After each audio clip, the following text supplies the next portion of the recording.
Eh, Buenas tardes, yo soy el doctor Bergottini, el profesor titular de la cátedra. Y bueno, este año, 2021, comenzamos a dictar Clínica Médica 2 y vamos a empezar con el módulo de renal. Es importante que tengan en cuenta de que deben escuchar las clases para poderlas aprovechar y completar esto con la lectura del libro. Evidentemente que durante las clases magistrales que se dan no se pueden tocar todos los puntos del programa, por lo tanto, necesito un estudio complementario por parte de ustedes. Lo que primero quiero comenzar a ver es hablarle de síndromes renales. Voy a sacar la pantalla, voy a sacar para que podamos explayarnos más tranquilamente. El primer tema que vamos a ver son los síndromes renales, y dentro de los grandes síndromes renales que vamos a tocar este año está el síndrome de la hematuria. Es un cuadro sindrómico porque los síndromes renales son diferentes formas clínicas y de laboratorio que ponen de manifiesto en realidad una enfermedad renal. Estos síndromes renales abarcan la hematuria, la proteinuria, el síndrome nefrítico, el síndrome nefrótico, el síndrome de insuficiencia renal aguda y insuficiencia renal crónico, los síndromes tubulares o tubulopatías, y así como otros que pueden ser producidos por enfermedades extrarrenales, como ocurre, por ejemplo, con la hipertensión o, en este caso, también con la hematuria, que puede ser expresión no solo de enfermedad renal, sino de otro tipo de manifestación. Es importante que a la hora de que nosotros tengamos que evaluar un paciente con enfermedad renal, lo primero que debemos establecer es un diagnóstico sindrómico, para tener una orientación al respecto. Diagnóstico sindrómico que nosotros lo vamos a hacer, a ver si podemos pasar la diapositiva. Lo tenemos que basar primero en que vamos a conocer un aspecto no solamente anatómico de dónde se ubica el riñón, que eso ya lo han visto, sino ciertos aspectos histológicos que hacen y que sirven como base para comprender las enfermedades o los síndromes renales. En este cuadro que ustedes ven en esa diapositiva, podemos ver el papel, digamos, la irrigación del riñón mediante la arteria renal, la pelvis y el uréter. Y donde nosotros nos vamos a enfocar fundamentalmente es en esta zona cortical, en donde se producen la mayoría de las enfermedades renales, porque en la corteza se encuentra la unidad glomerular de filtración, que es el glomérulo. Luego, además de los glomérulos, existen una serie de arterias. La arteria renal se divide en arteriolas, y estas arteriolas, a su vez, vamos a ver que entran a la médula renal y terminan periféricamente en los glómerulos renales, los cuales son aproximadamente en números para ambos riñones de 10 millones más o menos de unidades glomerulares. Esto lo conforma y lo hace al riñón y lo confiere al riñón una capacidad de filtración. Si bien ustedes saben que el riñón ejerce no solamente el poder de filtración, sino también que es un regulador del agua a través de la absorción y excreción de agua en los túbulos, tiene un efecto de una función de filtración, una regulación y además una regulación a través de los túbulos del medio interno, manejando diferentes sales, sodio, potasio, cloro, etcétera, que intercambian al nivel del túbulo, además del agua. Y por último, tiene una función endocrina en el riñón, que es la producción de eritropoyetina, y como ustedes saben, la eritropoyetina es una sustancia que sirve para la maduración de los glóbulos rojos. Esto es una mirada de lo que es el glomérulo. Esto es a la derecha es una imagen de una ultraestructura glomerular, una microscopía electrónica, en donde podemos apreciar la arteriola eferente y la arteriola aferente. Eferente que entra y aferente lo que sale. dentro de este glomérulo vamos a poder identificar a su vez que esta unidad, este ovillo, está rodeado por una cápsula que es la cápsula de Bowman. Adentro se encuentran los capilares glomerulares, y lógicamente a través de estos capilares glomerulares donde se produce la filtración, que lógicamente va a producir, esta filtración va a pasar hacia los túbulos y va a generar lo que nosotros conocemos como la orina del paciente. A su vez, en esa capacidad de filtración, de intercambio tubular, se van a eliminar la urea, se van a eliminar moléculas medianas, en fin, se van a eliminar tóxicos. Nosotros podemos ver que por acá adentro, por estas arteriolas eferentes, entra la sangre, entra a su vez el glóbulo rojo y el plasma, y ustedes van a ver acá, esto es una microfotografía de una ultraestructura electrónica que está mostrando la ultraestructura de un corte transversal de este glomérulo. Lo importante en este cuadro es que nosotros podamos tener en cuenta algunos aspectos que para nosotros son fundamentales. Bueno, el primer concepto que vamos a tratar es la hematuria. El síndrome hematúrico, que como ya dijimos en un principio, puede estar producido por enfermedades renales como extrarrenales, nos vamos a referir a las causas renales y vamos a ver que la hematuria es el color rojo de la orina o el color amarronado de la orina. Normalmente una orina normal es clara, amarillo, ámbar. Una orina hematúrica, ustedes ven, toma un color rojizo y además depende del lugar donde se origine la hematuria.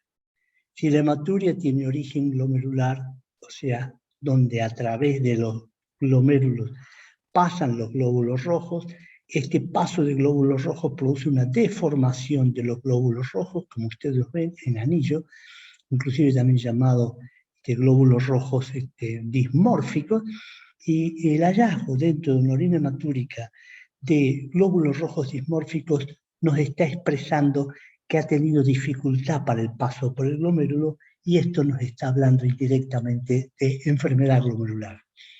A diferencia que si nosotros encontramos glóbulos rojos de morfología normal e inclusive la presencia de coágulos o la presencia de orinas prácticamente de color marrón, estamos hablando probablemente de un origen de la hematuria posterior al glomérulo, probablemente del uréter, probablemente de la vejiga, probablemente de anomalías prostáticas.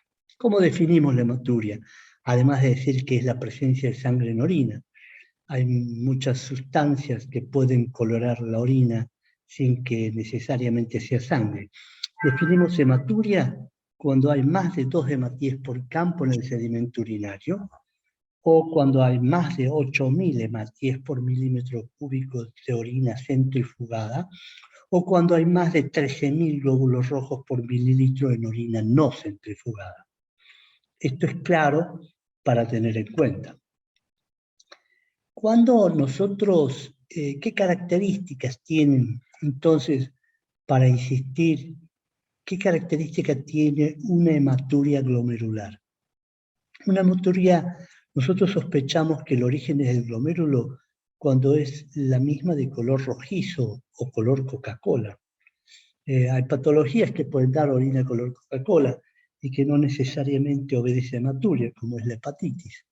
Eso obedece más que todo a bilirrubina y es poco frecuente de que tenga sangre de orina.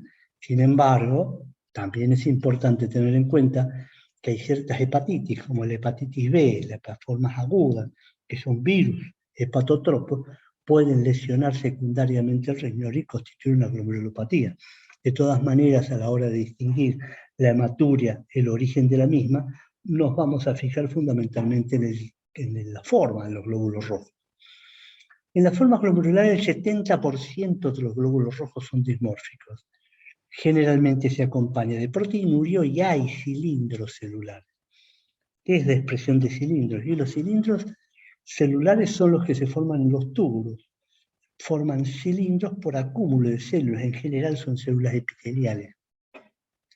Las causas de hematuриas glomerulares son las glomerulonefritis primarias y secundarias, que las vamos a ver en esa clase, el síndrome de Alport o síndrome de macroplaquetosis que acompaña a insuficiencia renal crónica, es una enfermedad genética, o una hematuria idiopática primaria con o sin hipercalciuria.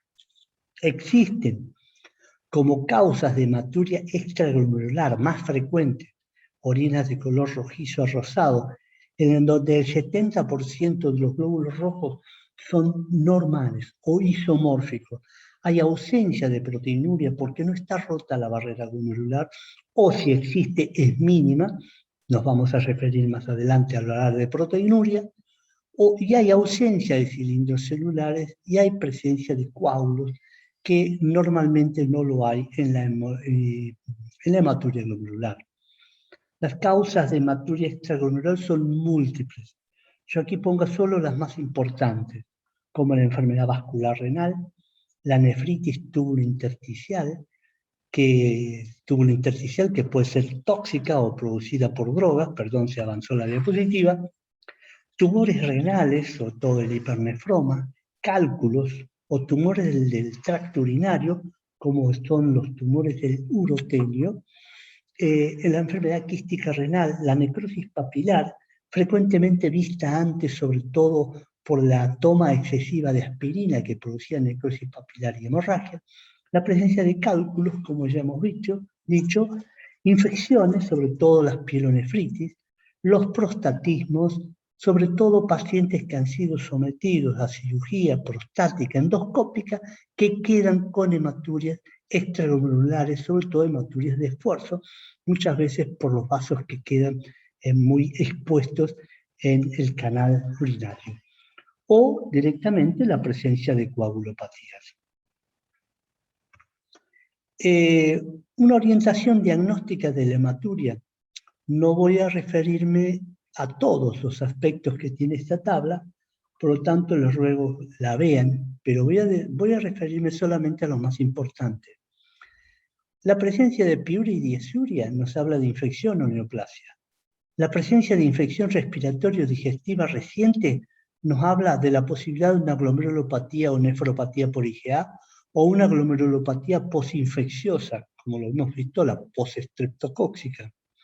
Antecedentes familiares, ya hemos dicho, enfermedad de Alport o macroplaquetosis, enfermedad de Fabry, enfermedad de la membrana basal fina, la poliquistosis renal o la anemia de células falciformes o glóbulos rojos en os, suelen acompañarse de hematuria y nos va a orientar mucho los antecedentes familiares, en este caso a pensar en una familia que vienen ya todos sufriendo algún grado de hematuria.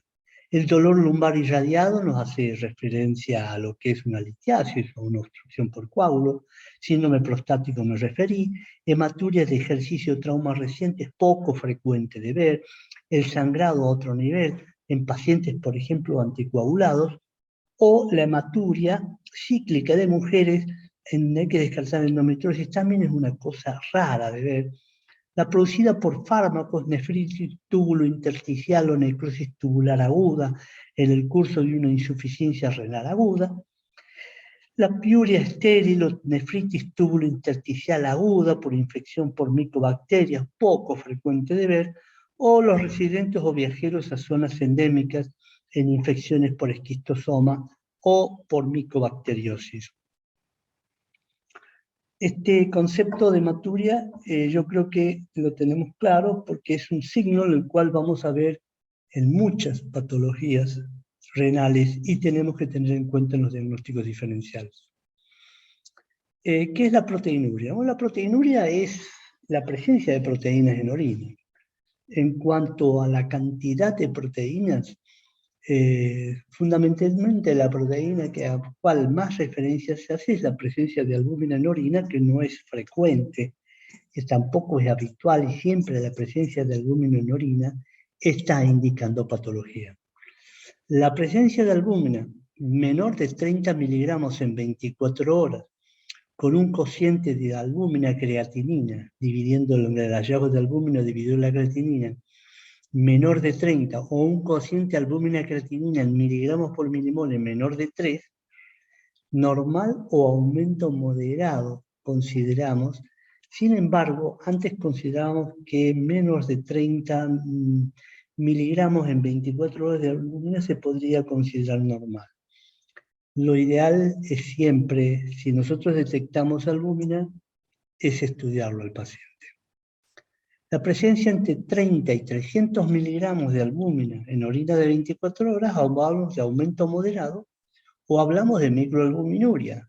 Este factor, la presencia de albúmina o microalbuminuria en orina de 24 horas, es frecuente observarlo y lo consideramos como un marcador pronóstico, sobre todo en el curso de los pacientes hipertensos, en los pacientes diabéticos, que presentan microalbuminuria, pacientes cardiópatas, en donde la presencia de microalbuminuria es un factor que ensombrece el pronóstico o nos está hablando de una evolución mucho más prolongada de la enfermedad. Y ahora, si hallamos más de 300 miligramos de albúmina en 24 horas, ya consideramos que es un aumento importante, es un aumento grave, ya consideramos macroalbuminuria y ya tenemos que pensar en una lesión importante de la barrera glomerular en este paciente. Los tipos de proteinuria, bueno, pueden ser transitoria, por ortostatismo, no me interesa tanto, la transitoria tampoco. Lo que sí me interesa es la presencia de proteinuria glomerular, que puede ser selectiva o no selectiva. ¿Por qué me interesa la proteinuria glomerular? Sobre todo cuando las cifras exceden los 300 miligramos o los 250, si quiere así, aún así consideremos que está en rango de microalbuminuria, Cuando yo encuentro una albúmina superior a 200, yo comienzo a abrir el ojo y a ver y a seguirlo al enfermo. Y en ese caso pido un dosaje de orina de 24 horas de proteinuria general. Selectiva es cuando es exclusivamente selectiva para un tipo de proteína. Como por ejemplo, una proteinuria selectiva es la que vemos en la enfermedad o mieloma múltiple o plasmocitoma, en donde hay producción clonal de células plasmáticas que producen proteínas o cadenas livianas, capa o lambda, y esas proteinurias son selectivas y pasan por el riñón. Lógicamente que la proteinuria en estos casos muchas veces no se detecta, porque cuando se envía la orina al laboratorio, lo primero que hace el bioquímico es colocar una tira en la orina para detectar la presencia de proteínas. Pero esa tira solamente detecta la albúmina y pasa por alto muchas veces muchas proteinurias selectivas, y en este caso proteinurias de cadenas livianas, como se ocurre en la enfermedad en el plasmocitoma o en el mieloma múltiple, en donde estas proteínas, un bioquímico lo informa como negativo de proteinuria en el riñón. Entonces, si encuentra positividad en la tira, el bioquímico informa proteinuria positiva, pero está seguramente referida a la albúmina, lo que nos obliga a pedir un estudio de orina 24 horas para el dosaje de la proteinuria. Tenemos también proteinurias tubulares, mucha proteína que pasa por el glomérulo puede ser absorbida en el túbulo, o asimismo el túbulo puede no absorber. Muchas de estas proteinurias configuran a veces en la evolución, se configuran en la evolución de muchas tubulopatías. Luego está la subproteinuria por sobrecarga, que era una forma de proteinuria, por decir, por una alta oferta plasmática de filtrado proteico sobre el glomérulo, como podría ocurrir en algunos casos de insuficiencia cardíaca o aumento de la presión de perfusión del glomérulo, en donde la oferta al filtrado plasmático era alta y se la describía como proteinuria por sobrecarga, como también sobrecarga filtrada, en algún momento se la describió en el curso del mieloma múltiple. Y luego tenemos proteinurias posrenales, que son las que acompañan frecuentemente, en general, a muchas de las infecciones infecciones altas o bajas. El gran capítulo de la glomerulonefritis los tenemos que tocar porque hablar de síndrome nefrítico hemos dicho que es un conjunto de signos y síntomas que conforman un diagnóstico, pero que la mayoría de las veces el síndrome nefrítico está producido por lesiones o inflamaciones o enfermedades glomerulares que nosotros les llamamos glomerulonefritis. Este tipo de glomerulonefritis, lógicamente la lesión glomerular está producida generalmente por la entrada de un antígeno que lógicamente que se suma y del anticuerpo que se secreta específico forma inmunocomplejos, y estos inmunocomplejos normalmente son los que se depositan dentro del glómerulo renal. Estos inmunocomplejos tienen efecto patogénico por sí mismos. ¿Cuáles son las causas, digamos? Las causas de glomerulonefritis son muchas. En general, la histología dentro de la glomerulonefritis es la expresión de una reacción a la agresión, lo que provoca un síndrome clínico que fundamentalmente está referido dentro de lo que es la ultraestructura del glomérulo, que no es otra cosa que los capilares que entran como arteriola eferente. Ustedes van a ver que el capilar glomerular está formado, digamos, desde el punto de vista microscópico, con una capa externa, que son las células epiteliales, una membrana basal y una capa interna que constituye el endotelio del capilar glomerular. Entonces, las lesiones por fuera de las células epiteliales se encuentran las células mesangiales, y estas células mesangiales, que vendrían a ubicarse acá entre los capilares, yo se los he ubicado de esta manera, en realidad estas células tienen propiedades fagocíticas y además generadoras de músculo liso. O sea que esas propiedades de las células mesangiales, cuando ocurre algún tipo de agresión, nosotros podemos, ¿cómo puedo decir?, detectar la misma porque o tiene preferencia por una afección del endotelio capilar o tiene afección por las células epiteliales o proliferación endotelial o proliferación de células mesangiales, que hace de que esta proliferación comiencen a producir una compresión de estos capilares o una obstrucción por proliferación endocapilar que hacen de que el glomérulo comience progresivamente a producir hipertensión glomerular y, lógicamente, expresar de alguna manera produciendo proteinuria, hematuria, etc. Desde el punto de vista patogénico, podemos decir que uno de los principales causas de la glomerulonefritis está mediado por un daño inmunológico, por células T, los linfocitos T. Sobre todo a estos linfocitos se les ha aplicado o se les ha reconocido como importante causa, sobre todo en las glomerulonefritis rápidamente progresivas, que son formas de inflamación glomerular que se producen en semanas y que en semanas, una vez adquirida la enfermedad, los pacientes evolucionan hacia un fallo renal crónico, inclusive quedan en diálisis. Otro daño inmunológico mediado está por el sistema complemento, la participación de la coagulación, de los factores de la coagulación, el reclutamiento que se produce de leucocitos propios de la inflamación y asimismo la secreción de ciertos productos inflamatorios, sobre todo citoquinas, la reacción de las células glomerulares endoteliales o mesangiales, un factor de crecimiento y citoquinas que ya lo hemos dicho, y un factor de crecimiento derivado de plaquetas que actúan como un factor patogénico en el daño inmunológico. Existe otro tipo de daño glomerular, y esto está dado por el atrapamiento o depósito.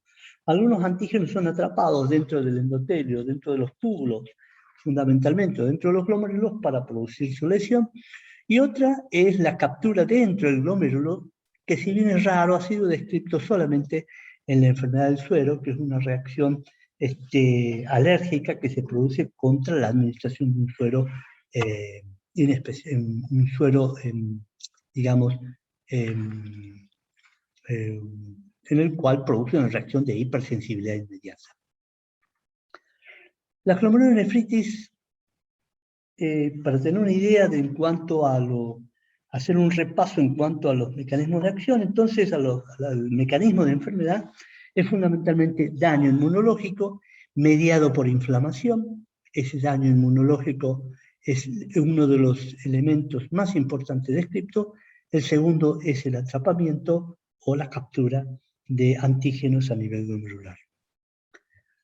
Bueno, como habíamos dicho, desde el punto de vista patogénico, la glomerulonefritis, el glomérulo, al producirse obstrucciones, al producirse lesiones de la barrera glomerular, puede expresarse con hematuria o proteinuria, pero desde el punto de vista clínico, lo que manifiesta el enfermo en la glomerulonefritis es fundamentalmente en muchas causas, sobre todo las más frecuentes, es el edema, que en general viene de la mano de la retención del sodio. Ustedes saben que cuando el glomérulo es obstruido o entra en isquemia, hay una activación del sistema reticular, renina-angiotensina-aldosterona, que atrapa y retiene sodio. Este sodio puede ser retenido en general en los túbulos colectores. Hay hipertensión arterial dependiente del aumento del volumen minuto por retención de agua secundario al sodio, a la retención de sodio. Puede haber orinas oscuras por la presencia de hematuria.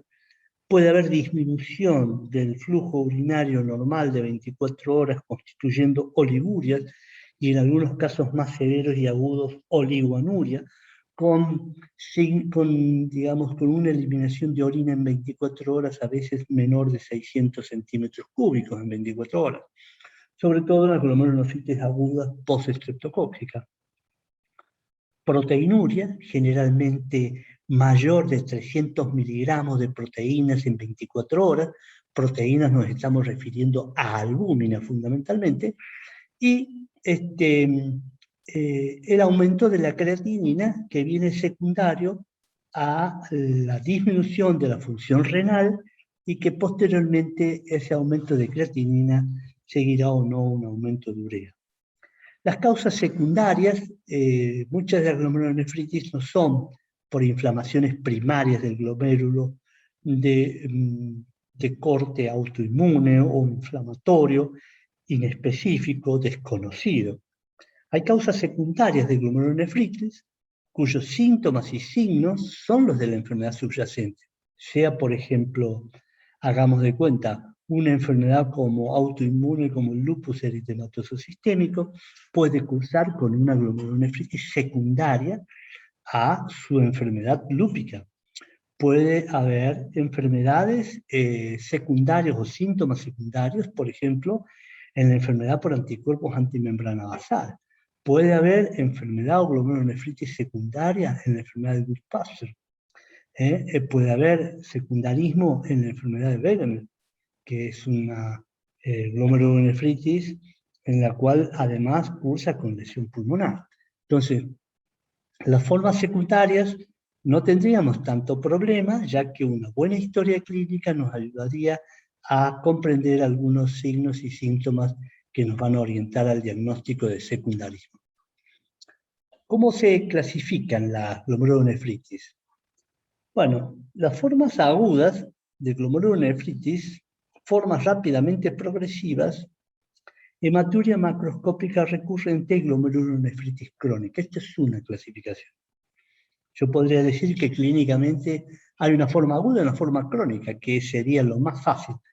Pero entre lo agudo y lo crónico existe esta forma, que son las formas rápidamente progresivas, que es importante tenerlas en cuenta a la hora del diagnóstico y de hacer los diagnósticos diferenciales, y las hematurias macroscópicas recurrentes, por lo que pueden implicar en ellos la toma de una decisión temprana de cuál sería la orientación diagnóstica y de tratamiento.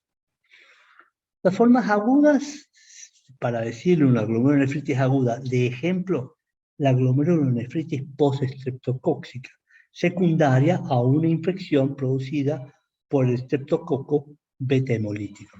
Esta hematuria, esta forma aguda, presenta una hematuria repentina, proteinuria, con disminución del filtrado glomerular, aumento de sodio y agua, hipertensión arterial y edema. Y lógicamente esta glomerulonefritis post-estreptocóxica, que es, yo lo he puesto como ejemplo, como forma aguda, existe también el síndrome de Jung. Es una glomerulonefritis que se produce en el curso de, por ejemplo, de una CIB o de una CIA complicada con una infección, por ejemplo. Y lógicamente hay otras glomerulonefritis que se presentan de forma aguda, como el síndrome de Scheunen-Henoch, que es también conocido o descrito como una glomerulonefritis tóxica. En algunos casos ha sido descrita en niños, pero también en jóvenes, a veces por la ingesta de algún alimento en mal estado, a veces de carnes en mal estado, que producen, a veces se acompañan no solamente de glomerulonefritis, sino de una lesión purpúrica que en general afecta la zona de la espalda, las nalgas sobre todo, y la parte posterior de los muslos. Eso cursa con insuficiencia renal aguda y con glomerulonefritis aguda. Las formas rápidamente progresivas son un tipo de glomerulonefritis grave. ¿Por qué? Porque en general estas formas rápidamente progresivas constituyen lo que se llaman también, por otro lado, las glomerulonefritis con semiluna. Estas formas, hay una disminución rápida del filtrado glomerular. Hay formación de semilunas porque hay proliferación de las células epiteliales, sobre todo epiteliales, una proliferación descontrolada que hace de que esas células crezcan de una manera tan rápida y compriman el glomérulo sobre la cápsula de Bowman, formando una semiluna. Por eso se llaman rápidamente progresivas con semilunas. En esto hay muchas formas descritas como tal, que las veremos más adelante, como por ejemplo la enfermedad de Wegener, que cursa con una glomerulonefritis rápidamente progresiva, con cavitación pulmonar e inclusive hemoptisis e insuficiencia renal, la postestreptocóxica y la poliangeitis microscópica. Las hematurias macroscópicas recurrentes.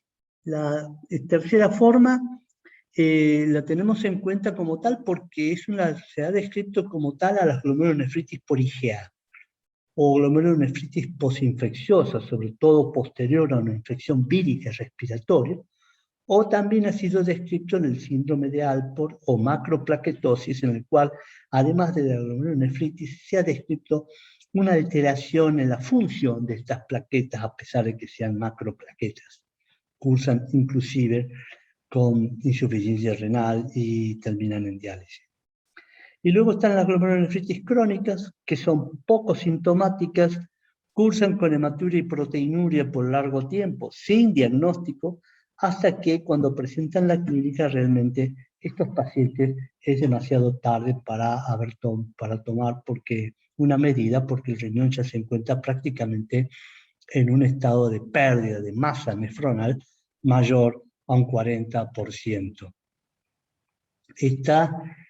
En estas diapositivas es un poco para que recuerden cuáles son las glomerulonefritis rápidamente progresivas. Se clasifican en 3 tipos. ANCAs positivas, anticuerpos antimembrana basal glomerular o por complejo inmune. Los ANCA positivos son generalmente secundarias a enfermedades como es la periarteritis nodosa, que cursa con anticuerpos anticitoplasmáticos positivos, el granuloma pulmonar necrosante o granuloma de Wegener, que cursa, ya les dije, con insuficiencia renal crónica, glomerulopatía y lesiones cavitantes necróticas del pulmón, en realidad es una vasculitis, y la enfermedad renal o glomerulonefritis idiopática por semilunas, en el cual no se ha reconocido una causa, pero que cursa con ANCA positivo. Los antimembrana basal positivos, tenemos dos tipos, la hemorragia pulmonar o Goodbuster, y la hemorragia no pulmonar o glomerulonefritis antimembrana basal glomerular. Esta está mediada por anticuerpos antimembrana basal. Y luego la por complejo inmune, ya hemos dicho, o sea, complejos inmunes producidos por la unión del antígeno de ingreso con el anticuerpo, como ocurre, por ejemplo, en la glomerulonefritis. Ejemplo típico, la postestreptocóxica, el lupus eritematoso, la crioglobulinemia, producida ya sea primaria o secundaria. Algunas crioglobulinemias se producen en el curso de ciertas enfermedades hepáticas y otros tipos de glomerulonefritis por complejo inmune, en los cuales nos obliga a la biopsia y no muchas veces podemos lograr el diagnóstico definitivo. Dentro de los depósitos de las glomerulonefritis tipo 1, o sea, glomerulonefritis rápidamente progresivas, encontramos una serie de entidades que las formas idiopáticas que cursan sin hemorragia pulmonar, el síndrome de Goodbuster que cursa con hemorragia pulmonar leve, y hemorragia pulmonar que puede ser moderada. La hemorragia pulmonar leve encontramos en los anticuerpos antimembrana basal, y generalmente estos toman a adultos jóvenes. Estas glomerulonefritis rápidamente progresivas tipo 1 tienen edema, hematuria, proteinuria e infiltrado pulmonar. Siempre es importante a la hora de encontrar una hematuria analizar la placa de tórax para poner en evidencia el infiltrado pulmonar.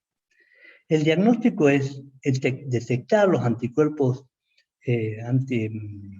sobre todo antimembrana basal, ver cuánto tiene de complemento C3. Hay formas de glomerulopatías que cursan con complemento C3 bajo, otros normal, y la presencia de edema y la presencia del dosaje de ANCA si son positivos o no. Entonces, las tres cosas a solicitar en un laboratorio son estos.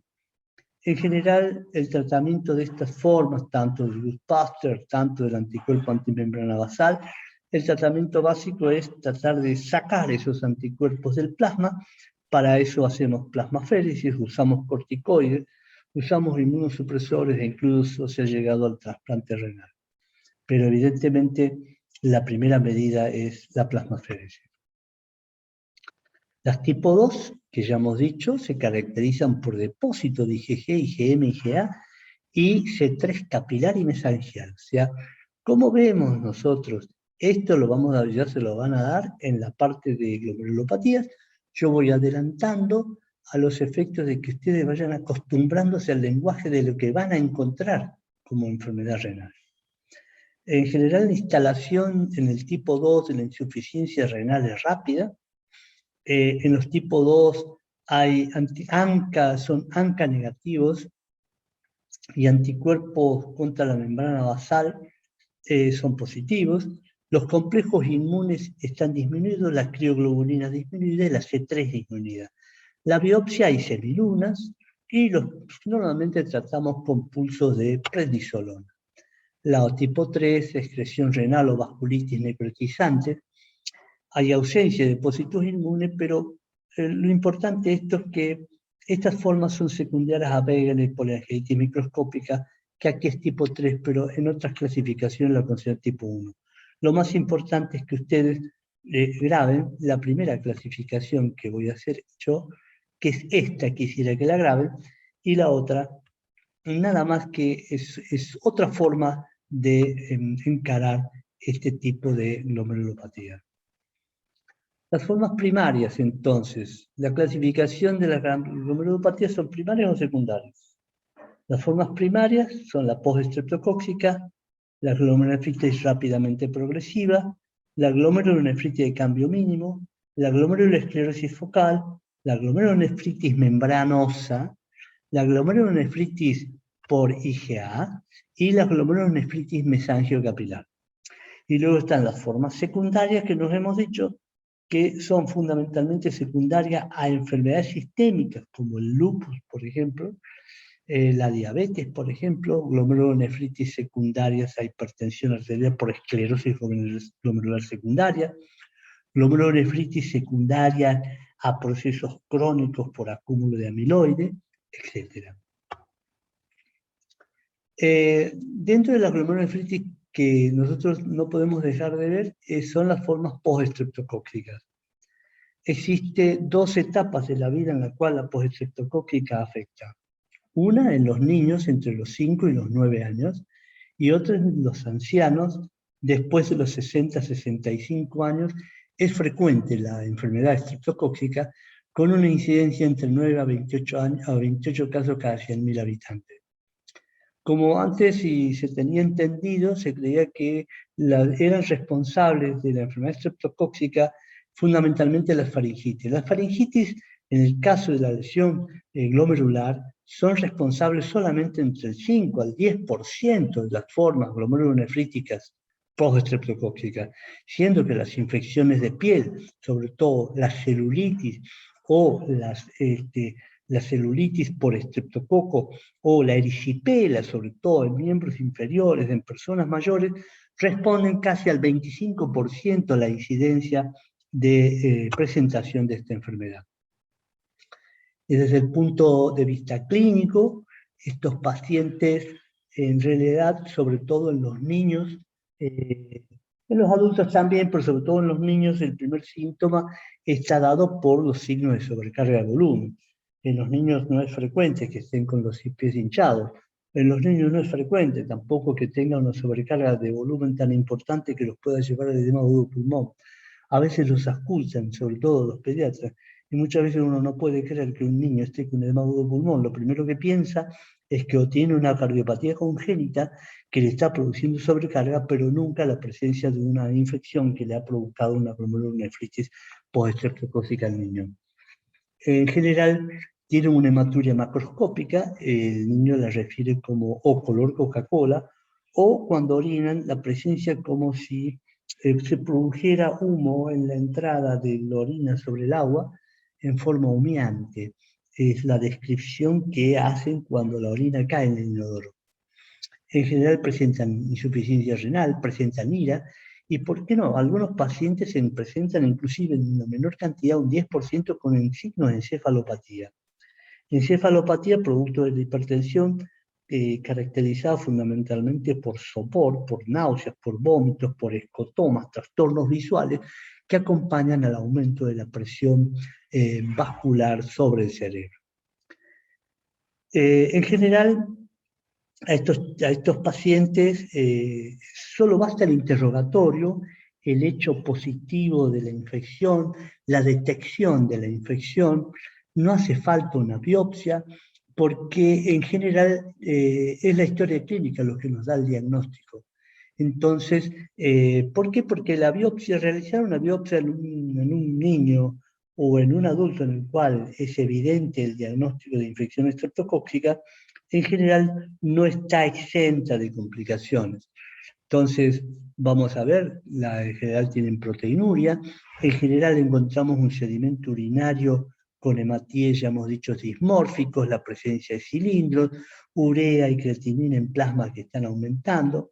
En las formas, digamos, de estreptococcias originadas en la faringe, en general tienen AELO positivo, pero yo les diría que la mayoría de los casos que uno ha estudiado, no encuentra los positivos. ¿O por qué? O porque no responde a una faringitis el origen de la infección, o porque quizás hemos llegado tardíamente y el AELO ha desaparecido o ha bajado. Y bueno, como sabemos, solamente un 5% de formas obedecen a la faringitis. También tenemos algunas enzimas que solicitamos, como la antiestreptosina, o la anti-DNasa, o la anti-hialuronidasa. Es positiva en el plasma en los pacientes cuando presentan glomerulonefritis postestreptocócicas secundarias a infecciones de la piel, como es la erisipela, por ejemplo. ¿Dónde lo vemos frecuentemente? En adultos, ¿Cómo los vemos? Sobre todo en síndromes posflevíticos, en lesiones de rascado sobre miembros con flebitis. El estreptococo es uno de los gérmenes oportunistas en estos casos. La característica más importante del laboratorio que tiene la postestreptocóxica es que cursa con el complemento C3 bajo y con un CH50 total también bajo. El 90% de las formas cursan con C3 y CH50 total bajo.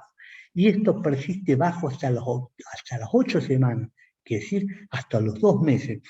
Ahora, si después de los 2 meses el paciente continúa con C3 bajo persistente, hay que pensar que hay una infección crónica asociada, persistente, como es en el caso de la endocarditis subaguda estreptocóxica, en donde la infección activa mantiene de manera permanente la presencia de un C3 bajo.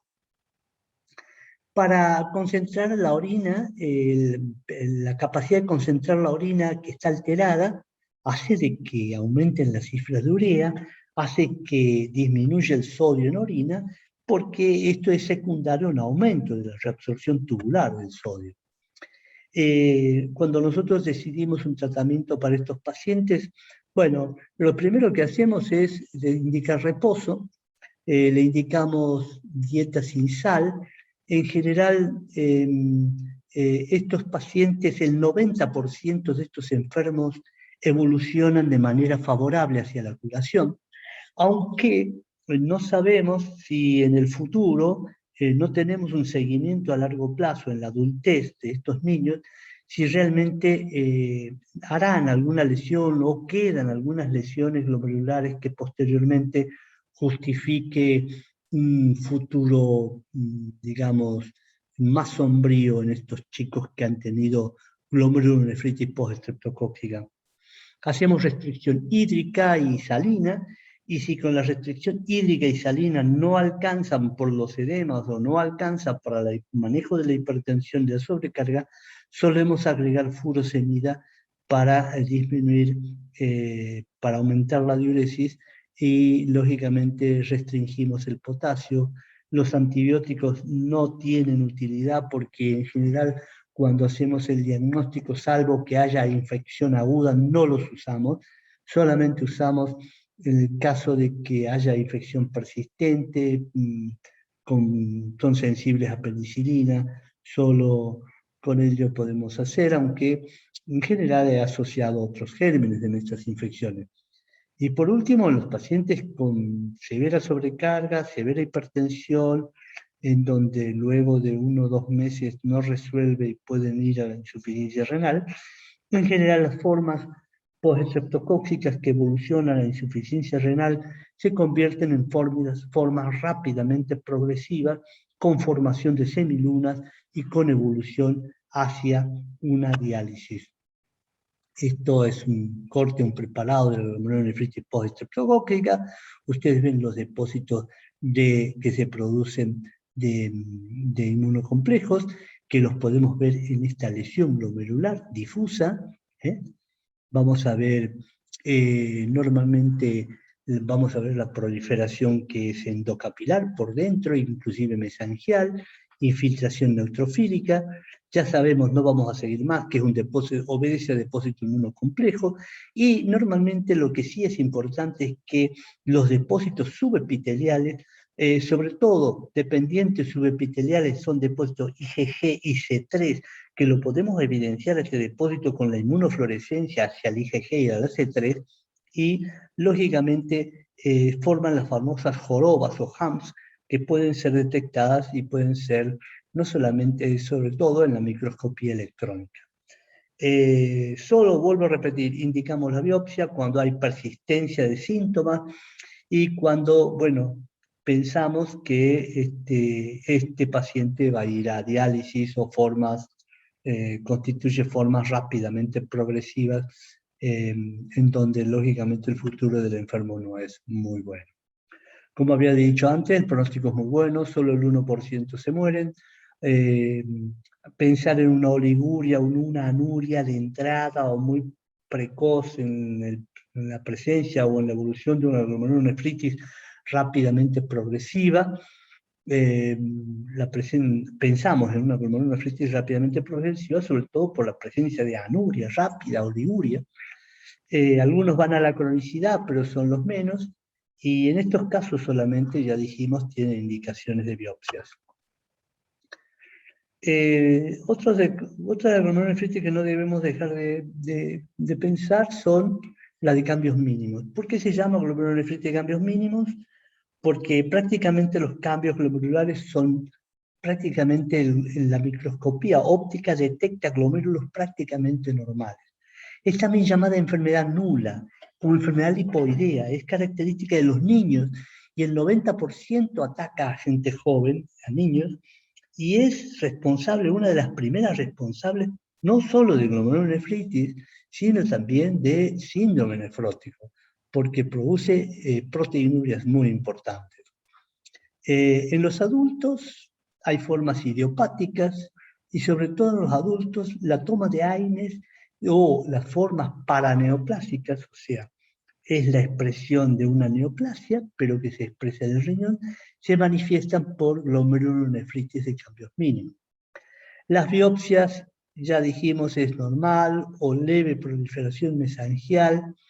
Si tiene lesión difusa, en general, esta glomerulonefritis, la lesión, sobre todo, está a nivel del podocito, que es el lugar en donde se filtran sobre todo las proteínas. Otra forma de glomerulonefritis, dijimos, son las focales y segmentarias. Son lesiones del glomérulo que no afectan en forma difusa, sino afectan ciertos sectores del glomérulo. A veces es difícil porque se hace una biopsia y si en el riñón se tomaron glomérulos que están sanos, muchas veces este diagnóstico de glomerulonefritis focal puede no realizarse. En las formas primarias tiene etiología relacionada a cambios mínimos y responden a corticoide. En cambio, las secundarias son secundarias a una disminución de la presión glomerular y, digamos, al disminuir por obstruir el glomérulo, lógicamente las formas secundarias fundamentalmente están ligadas a las enfermedades por reflujo, como forma secundaria, como patología desencadenante de glomerulonefritis focal y segmentaria. Como vuelvo a repetir, las formas primarias son seguramente de etiología inmune o predisposición genética. La amiloidosis es otra patología que suele predisponer al glomérulo a afectarse. Antes de la época de la biopsia, inclusive antes de la microscopía electrónica, se consideraba que la amiloidosis solamente era responsable del 4% de los síndromes nefróticos o de los síndromes nefríticos en un principio, sobre todo nefróticos. Pero actualmente la incidencia o el aumento del estudio de biopsias renales ha podido verse que el 17% de todos los síndromes nefróticos se observan lesiones amiloidóticas. Ustedes saben que la amiloidosis puede ser primaria o secundaria. Las formas secundarias en general están asociadas a enfermedades inflamatorias crónicas, como por ejemplo, un ejemplo es la artritis reumatoidea. Uno podría decir, son, digamos, son formas o secreción de ciertas proteínas fibrilares como una respuesta reparativa, quizás no como fibrosis, sino reparativa como amiloidosis. Las formas primarias de amiloidosis, como nosotros vemos, son los depósitos de cadena ligera o fragmentos de estas cadenas ligeras en fibrillas de amiloide. Las formas primarias, el diagnóstico lo hacemos porque no solamente afecta el riñón, afecta el corazón, produce miocardiopatías restrictivas, afecta el recto, afecta las glándulas submaxilares, la amiloidosis, y el diagnóstico de las formas primarias en general las obtenemos haciendo las biopsias rectales en donde podemos detectar el depósito de amiloide, que no es frecuente para las formas secundarias. Las formas de glomerulopatía membranosa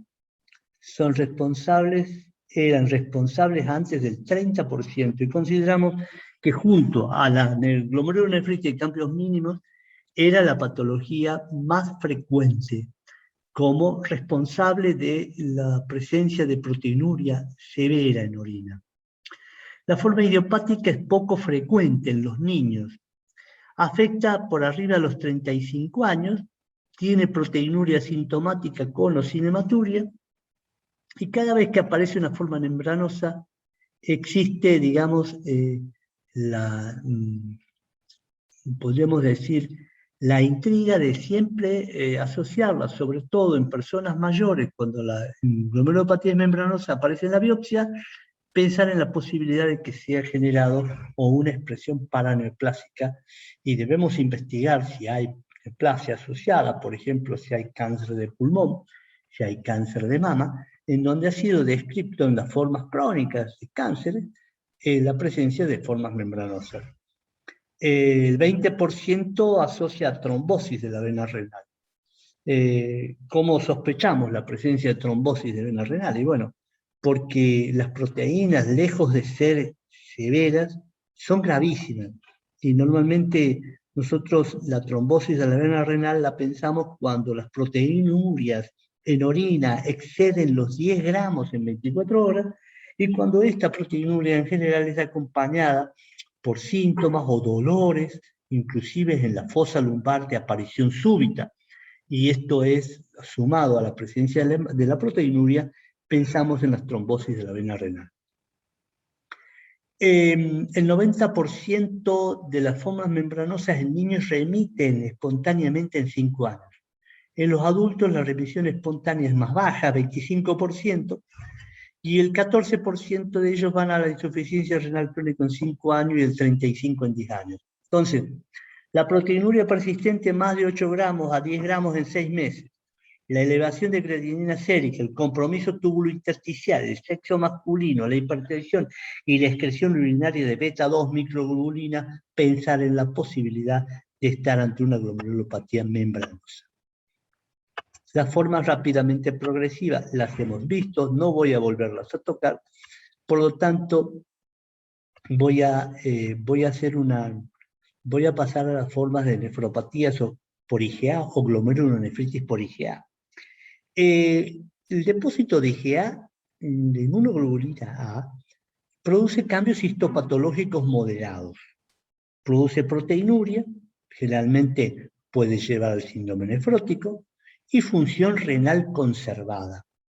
Lógicamente hay un deterioro leve del clínex, el paciente con fallo renal rápidamente progresivo no se recomienda el tratamiento, pero las nefropatías por IgA en general se observa que la amigdaloectomía podía beneficiar a estos pacientes con brotes de hematuria, porque la presencia clínica de esta glomerulopatía por IgA es bastante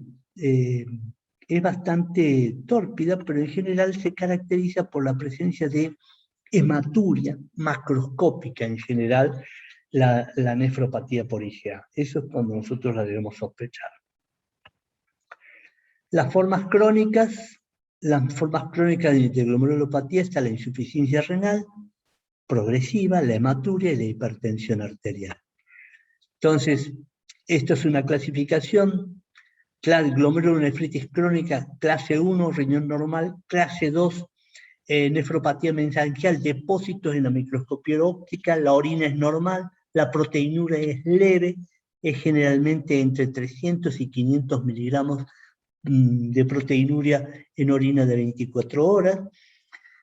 En la clase 2 hay proliferación focal, en la clase 4 hay glomerulonefritis difusa, progresiva difusa, y en la clase 4, y en la clase 5 hay depósitos electrodensos, la membrana basal glomerular puede involucrar el mesangio, y a veces hay depósito granular por IgG. En realidad, esto es una clasificación que prácticamente no se usa, y se utiliza más glomerulonefritis específicas como las que hemos mencionado. Para concluir, vamos a decir que el síndrome nefrítico es un síndrome renal caracterizado por hipertensión, edemas, insuficiencia renal, hematuria, proteinuria, lesiones proliferativas con aumento del número de células mesangiales. En las formas rápidamente progresivas son formas graves que establecen insuficiencia renal en corto tiempo, y luego hay hematurias aisladas que constituyen formas moderadas de glomerulonefritis. ¿Cuáles son las glomerulonefritis más importantes capaces de provocar síndrome nefrítico? El síndrome nefrítico tipo U, las glomerulonefritis rápidamente progresivas por anticuerpo antimembrana basal glomerular, por inmunocomplejos o pausinmunes. La nefropatía glomerular crónica, la mesangial por IgA o la mesangiocapilar, y las nefropatías glomerulares secundarias como el lupus, la enfermedad del síndrome de Sjögren-Henoch, la crioglobulinemia mixta esencial o ciertas vasculitis necrotizantes, síndrome de Pasteur, endocarditis o sepsis. Bueno, con esto hemos terminado y vamos a continuar con la próxima clase.